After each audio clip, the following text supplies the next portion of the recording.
gagawin niya tumira dun eh. Pagtindahan mo kaya, Wela, baka Si Sarela, hindi ako din ang aano nung tindahan at hindi naririnig. sabi mo isa bibili sa lang rin. Ah, Kaya yan ay tumigil na nga ng pagtitinda kasi naiiwangat ang mga nabili. Gawa na hindi magkaintindihan. tatapalim pa rin din yan sa mukha ko. Ay, tanong.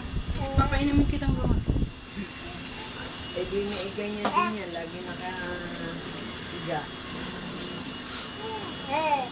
Sa akin naman, eh, Okay lang. okay lang naman na ano nga lang kapag kami, nalulili naman na.